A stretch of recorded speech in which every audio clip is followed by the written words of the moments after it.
All right, thanks everybody for being with us today. We are joined by four industry leaders in commercial real estate to give us some perspectives about this new era of COVID-19. What are they seeing as challenges and opportunities in various sectors, different verticals, and for their businesses? So we're very fortunate to have everyone with us today. The way this is going to work is each person is going to speak for 3 to 5 minutes, giving us their perspective. We will then follow up with a couple of questions for each of the presenters and then move on. So let's get started. First of all, Bruce, can you talk a little bit about what's going on in retail, what's going on with your organization, and how you're seeing this all play out for commercial real estate? Okay, well, I'll start first with the Newmark Knight Frank, and certainly we're like all the other firms, I believe, around the country, and certainly here in Milwaukee that are working remotely. We went through some testing of that last week, making sure that all of our support folks could, perform their duties from a remote location. So our office is essentially closed. On the retail side, it's interesting. Retail covers so much, and I think the retail that is most in our face right now is certainly the local restaurants. We all know about drive-through and pick up at the curb, but I think that's an area that we're really going to have to see a cooperative effort between tenants, landlords, and lenders, because some of these, when you take a look at the actual cash on hand, cash flow, and you have absolutely no revenue. Zero revenue. I mean, certainly some of the folks are at least trying to fill the gap a little bit with this takeout and carry out, but that doesn't even work for every restaurant. That's another whole logistical battle to get through and get that to operate smoothly. I think a lot of folks are doing it well, and some have just declined, like Bartolotta, for instance. It's not our model. It's not something that we can make happen, and that's obviously one of our strong vocals. But we're going to see, it's going to be really interesting to see what happens, because so many of these folks are great operators and have been for a long time. A lot of startup interest here in the last few months of folks looking at spaces, certainly in the Third Ward, Walker's Point, East Side, where I spend a lot of my time. A lot of different folks looking, and it goes without saying a lot of those folks are going to pause at the moment, but there's still a few out there. I'm still getting a few calls. I think people do see, now that we've been in this now for a few weeks, that there will be a light at the end of the tunnel, and how do we prepare for that? But in the meantime, I think it's going to be extremely, a lot of pressure on everyone. Landlords in particular, dealing with no rent checks coming in and having to handle conversations with lenders, and hopefully, a lot of these lenders are local, and ideally, everybody will try to find a way to work together. But then you go into the larger retailers, certainly the entertainment retailers, home furnishings, department stores, women's ready-to-wear, other service industries such as, salons, etc. I mean, again, complete stop, hard stop. And for those that have thousands of employees, they have to get relief, and the relief is going to come via, we're not paying rent. We're just going to freeze rent, and there's going to have to be dialogue that occurs between those tenants and their landlords. And it's really not even just a rent deferral, because, so many of these large users have lines of credit, and these lines of credit have certain, requirements, and some of those, have to do with EBITDA and losses, et cetera. And there's certain thresholds and what have you that they can't go under. And so there's this circular effect that's going to start to present itself with large projects, larger users. You've got a 20,000 foot user paying, $20 a foot in rent. I mean, these are big numbers. And so there's going to be a lot of discussion that goes on, and not necessarily workouts, but some kind of cooperation. But I think most apparent to all of us and the folks that might be listening to this is going to be the impact on our local retailers. And those are, certainly everybody is doing what they can to step in and have 2 or 3 nights out a week where you're ordering pickup, do what you can, tip heavily. A lot of us probably do that already, but I think those are areas that are going to be of concern. And I'm hopeful that we'll see a lot of cooperation. But then again, you've got building owners where that might be their only asset, and their revenue is that rent. So it's going to be very tough. So ideally, we'll get on the other side of this as soon as possible, and then we will frequent our local retailers as much as we can. Bruce, what are you seeing from some of the larger mall tenants? Is there already talk of some of the larger retailers maybe having to make different concessions? I mean, there are probably a few that are on the chopping block already. Has that escalated? I think you'll see some of the retailers that were already struggling, and maybe some of the mall tenants that have already, been, closing or what have you, and and we know who those tenants are. But I do think that, when you look at the large retailers and you look at the staffing and the layoffs and what comes as a result of that, I think they have so many employees, some of these larger users, that ripple effect is going to be something that is really going to be dependent, I think, on the workout that's going on through the Senate and eventually to the House. That relief is going to be hugely important. I think some of the trends that we saw in some of the B-type malls are going to continue, but that would have continued anyway. But I do think a lot of the solutions to some of the mall redevelopments, included large entertainment at times, certainly multifamily. So there's a lot of things that are going to come into play that as the industry kind of slows here and then hopefully picks up steam on the other side.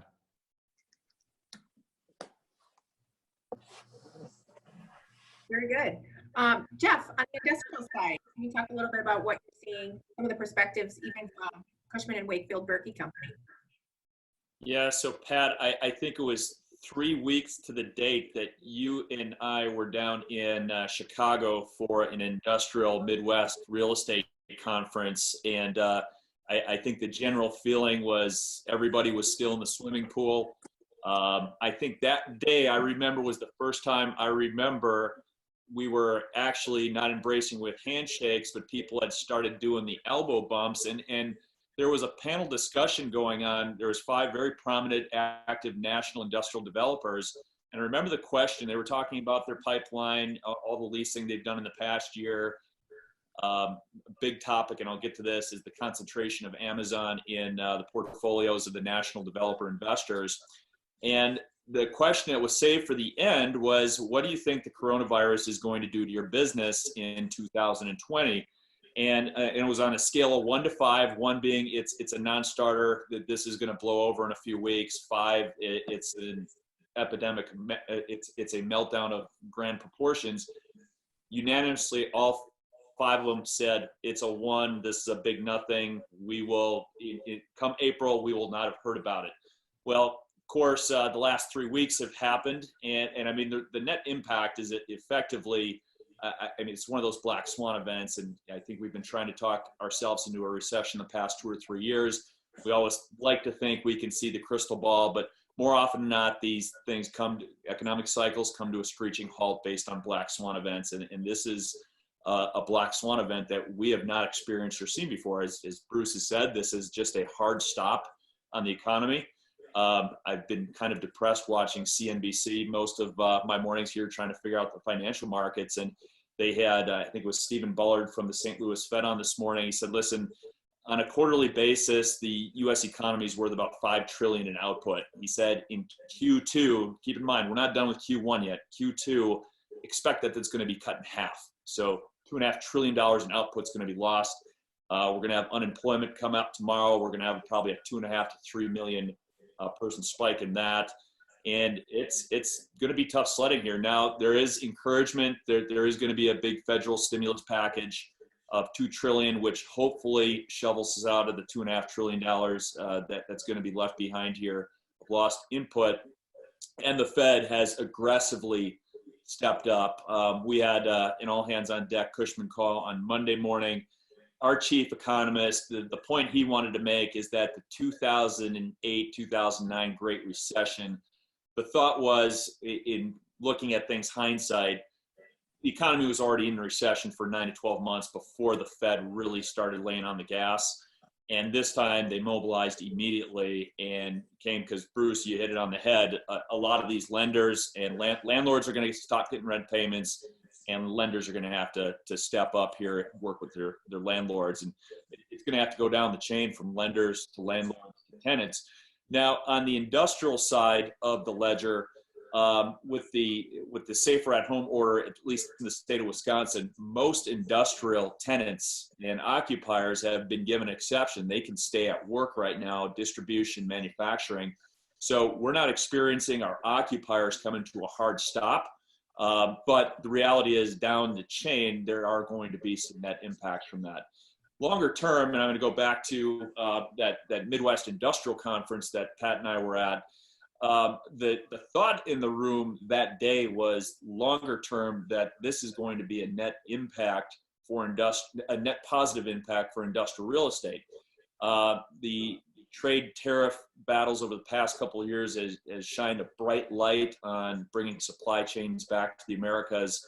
And the thought at the time was, hey, if I'm a end industrial distributor or manufacturer and I'm sourcing product from China, because we all knew China was shut down, come June, July, I'm going to have no product to sell because there was virtually nothing being manufactured in China. So it was a supply side crisis.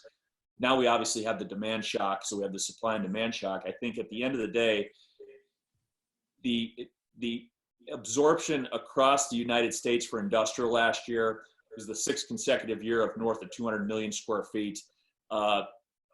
Logistics and e-commerce provided about 85% of the new leasing across the United States. Manufacturing was already in a recession last year. Manufacturing is going to continue to be in a deep recession. Most of the automakers, in fact, BMW was the last assembly plant that just announced a shutdown today. New auto sales are going to go from about 17, 18 million down to about 12, 13 million. Point of reference, in 2009, that was at 10 million. So manufacturing is going to get hit hard on here. It's not like the retailers who it's a hard stop, but there's going to be an impact. Statistically, our markets are still going to look very, very favorable, but it's going to be driven in the short term by e-commerce, logistics. We are hearing from a few suppliers that need immediate short-term warehouse solutions, but we would expect that from long-term capital expenditure planning, especially new facility builds, that until we understand what the extent of this is, that's going to go on a deep hiatus for the next 3 to 6 months.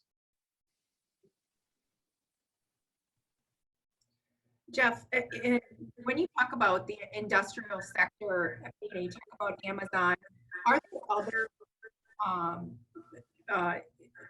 whether it's retailers or other companies that are well positioned from this perspective, are there going to be repurposing of the assets, like you said, the short-term uses, but even in manufacturing, if that's pushed in a different direction, are you hearing people talk about that repurposing at this point? Not necessarily. I think a lot of it right now, at least on the industrial, again, it's not like the retail world where it's, hey, you don't have a business to show up to tomorrow. You can't have customers come in. A lot of the industrial companies are still fulfilling a lot of the orders that they had in place. So they're keeping their teams at work. And the fascinating component of this whole conversation on the industrial side, I know the labor market discussion has been front and center for the last 18 months of where do we get talent. And we're going to go from effectively a 3% unemployment to about 13 to 20% unemployment in the next quarter. Now, we all hope that's temporary and that's going to snap back, but I think there's going to be more of a premium on keeping your top talent in place. And there's actually going to be a lot of opportunity for employers and occupiers that make it through this, that they're going to be able to find some good talent that they would not have seen 3 months ago. So, Tracy, we have not seen a panic button by anybody yet. A lot of it's just kind of, all right, we know that the next 3 to 6 months is going to be rough sledding. Let's hunker down. Most industrial occupiers and landlords were in very good cash positions. So they have liquidity right now to weather the storm. Thank you. Scott, what have you got? What are you seeing at Colliers? Maybe talk a little bit about the office sector, some of the construction trends that you're seeing, concerns, challenges, and opportunities.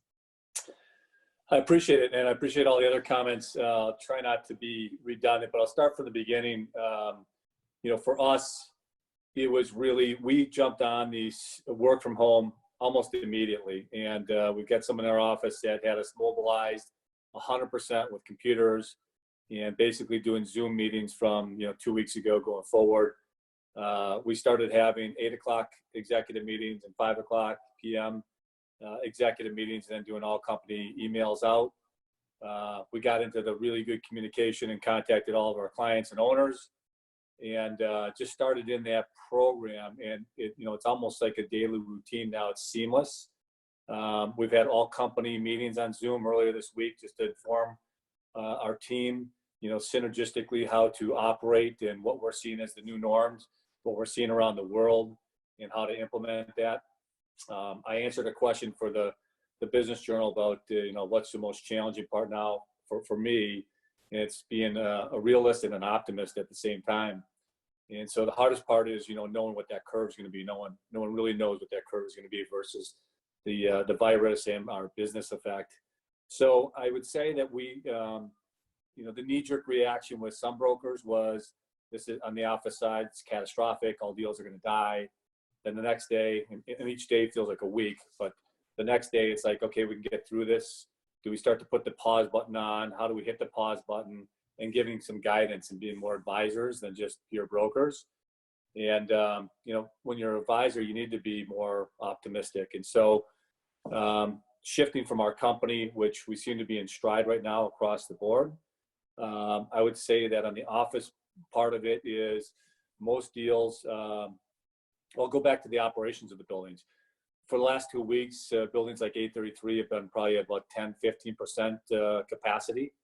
And I would say today it's even less than that after the governor's orders that there's only a handful of people in the building. So we're at skeleton crews. But as far as, Bruce's immediate impact on retail, not really seeing that in the office. I think April will be the first sign as to, will people stop paying their rents? My early indication is I think that's going to be modest at this point. I don't see the office sector taking that big hit. What will probably hit is the pause button, how long we pause on doing deals and what kind of impact that has. And that really is the $1 million question at this point is, does the curve, do a V curve and recover? Or is it a long drawn out curve that the recovery hits? And for me, I'm more the optimist, thinking that not to overestimate the severity of the issue, but I think we will get through this in shorter order. I do think that the curve will be stronger, and I think the recovery will be really strong as well. So I'm using that internally. I can tell you that our clients across the board are calm. They're nervous, but they're calm, and things are getting done. So overall, from the office market, feel really strong. You mentioned the construction. I'll hit two of them. We're in the facilities really strong, facilities maintenance and the construction.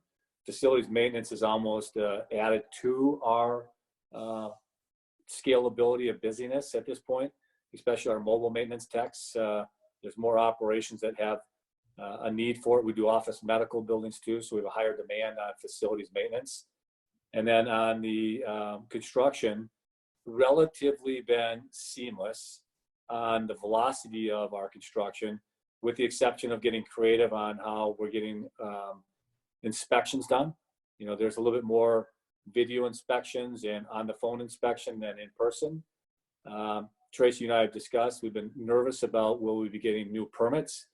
And I think with our, CRW and WRA and communication with the state, I think we're going to work through those issues to make that happen. So overall, at this point, I remain optimistic. And if the curve is hopefully more optimistic, I think we get through it relatively. It's going to be painful, but better than I think that some people are predicting.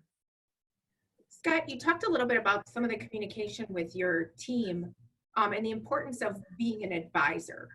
Are you seeing folks embrace that role differently and really start to understand that more? Because for a long time we've had a different environment. So can you talk a little bit about that? How that might be changing and shifting very quickly?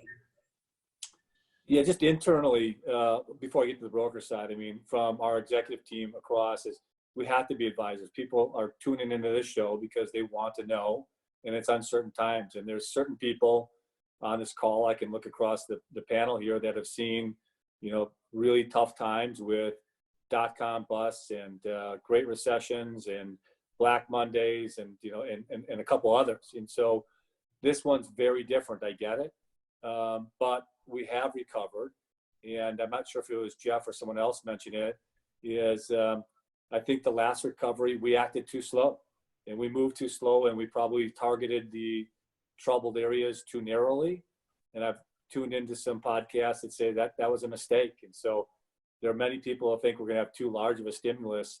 The reality is, from what I'm understanding, is we can't move fast enough in this one, and we probably can't be broad enough. It might not affect everyone equally and proportionally, which is tough for some people to hear, but it will shorten the recovery of the economic downturn for the person that in 2008 didn't really financially recover until 2016. I mean, it was too long of a curve for many individuals to recover.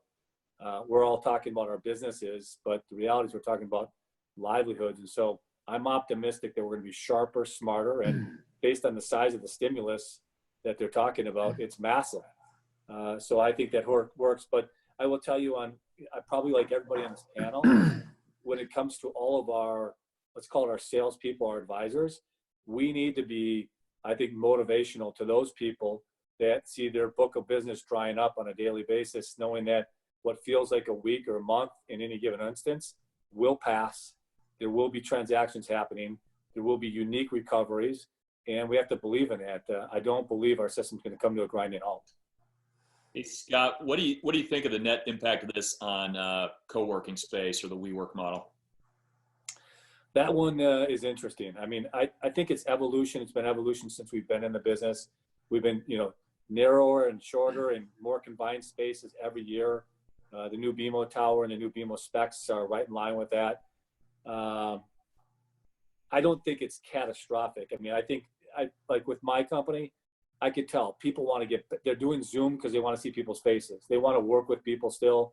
They want to sit in the same office with people and be collaborative. But, my prediction, it probably would have been even before this, sooner or later, we're going to get back to not working within 100 square feet of each other. Maybe it's 200, maybe it's 250. We're going to start pushing the other way. So I think there will be an impact on that.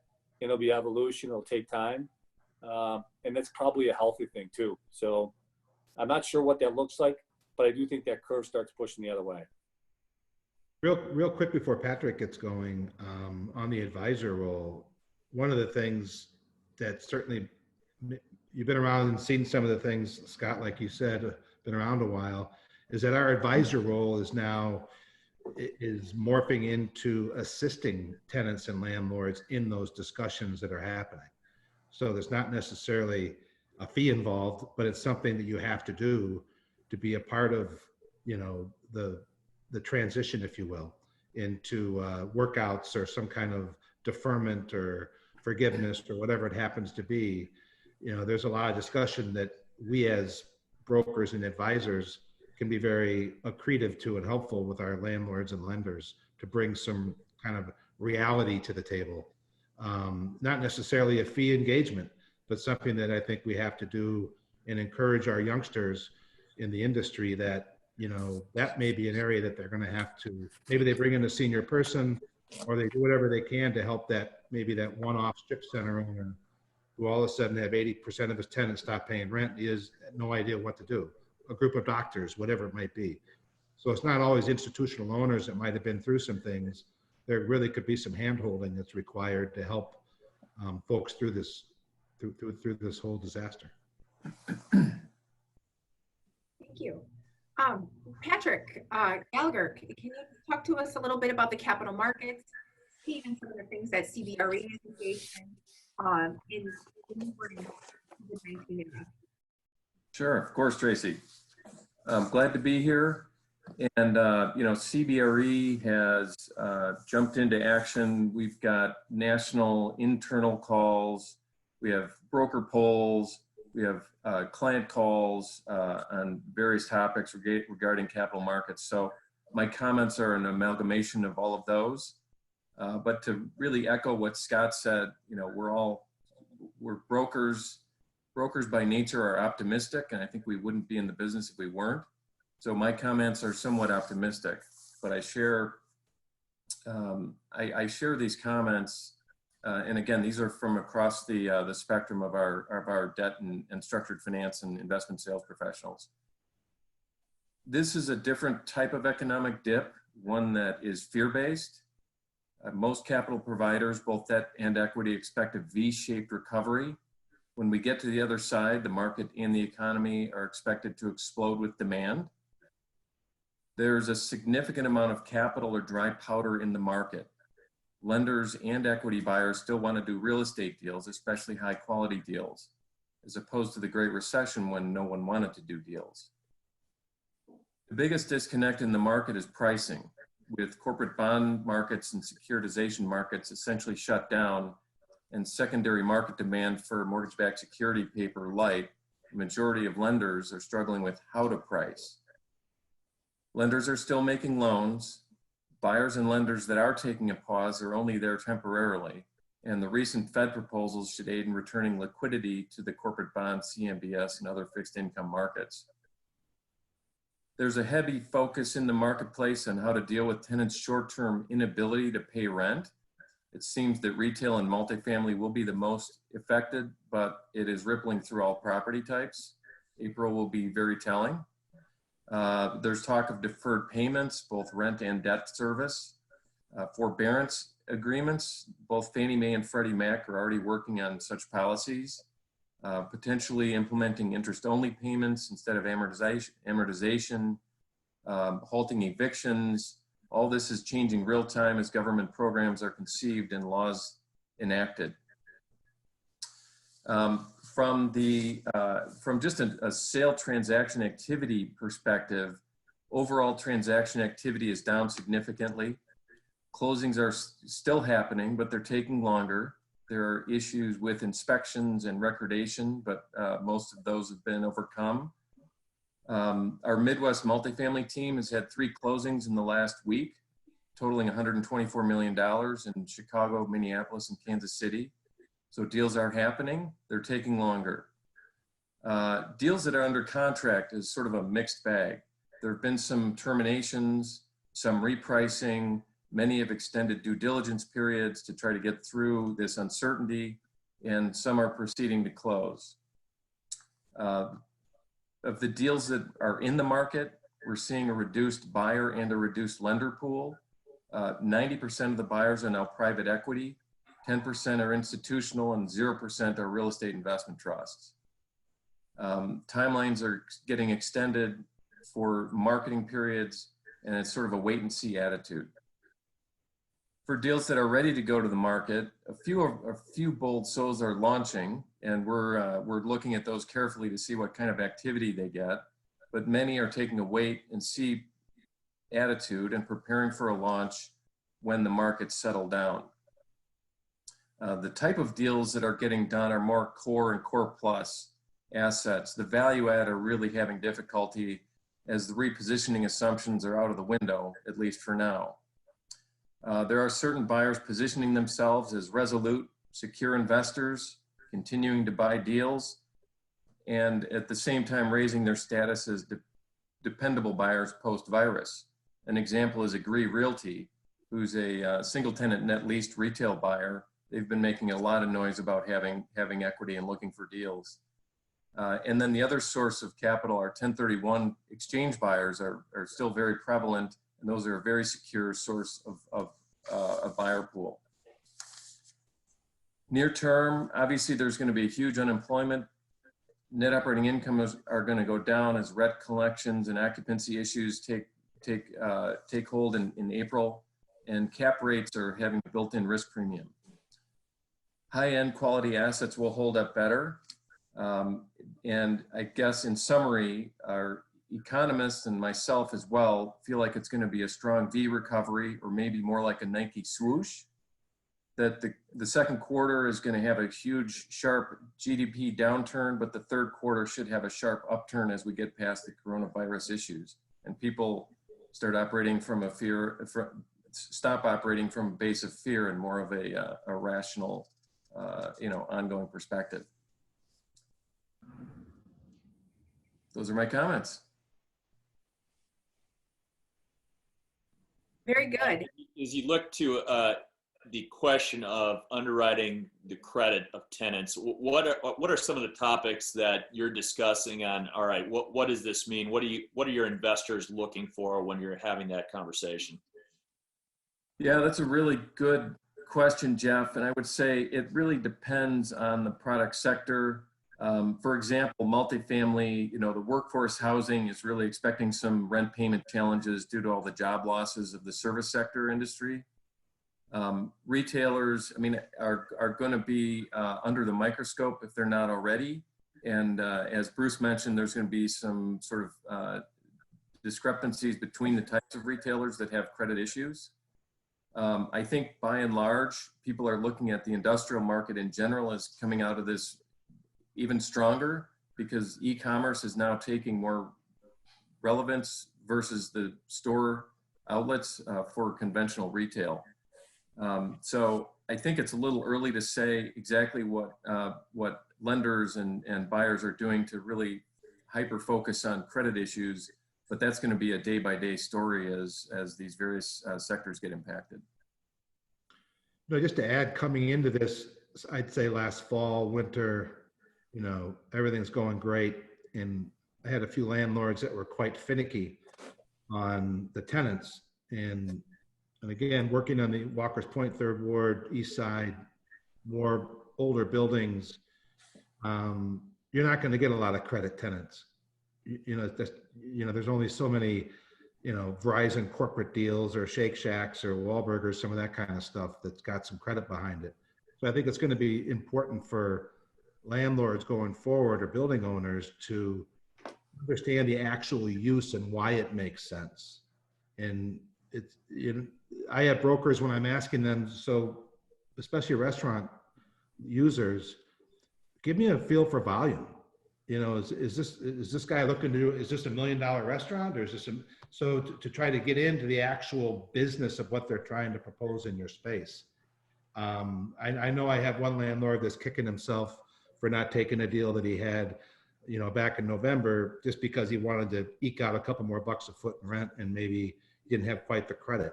But I do think going forward, especially on the local side, that it's going to be important for landlords to truly understand the businesses that are looking to come into the space and really get into their business and understand it. That's how you're going to create sustainability and longevity. Just in closing quick, everyone, if you could just make one quick comment about 6 months from now, just real briefly, what is the biggest change that we're going to see, whether it pertains to vertical or not, biggest change that you think will come from this for commercial real estate? Let's start with Bruce. I think maybe one of the changes that comes out of this is maybe just an environment where people are nicer, possibly, and maybe just more, it's not just a business deal. It's really more of the individual, and that this is separate from the, regional offices of national companies that are leasing office space, or the next rollout of whatever the retailer du jour is that comes into the market. But I think it's really more of the communication and understanding your tenant's business and why are you leasing to them, and what can you do to help, participate, becoming more of a collaborative partner with building owners and tenants, and in some ways lenders. Thank you. Jeff?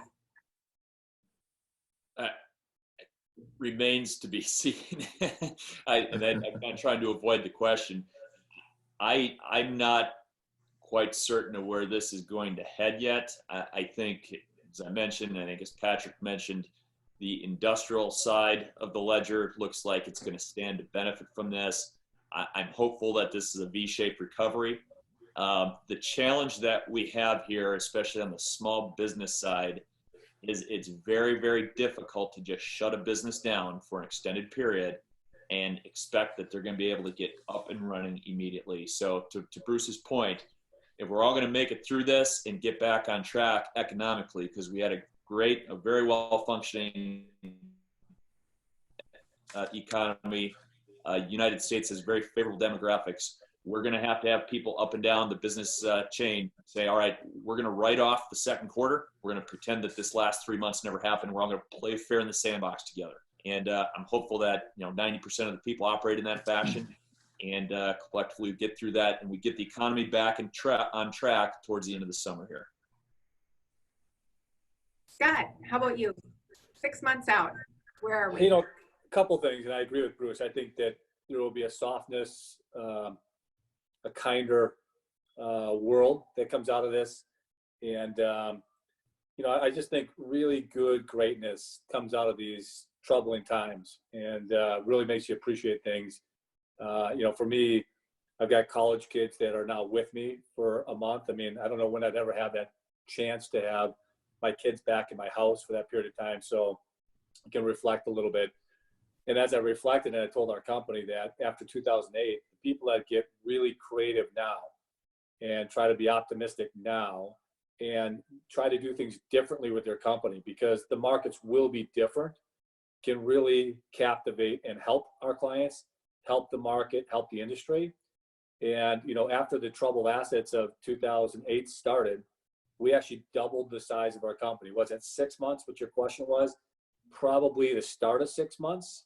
And, a year or two later from there, we doubled the size of our company because of how we approached that time.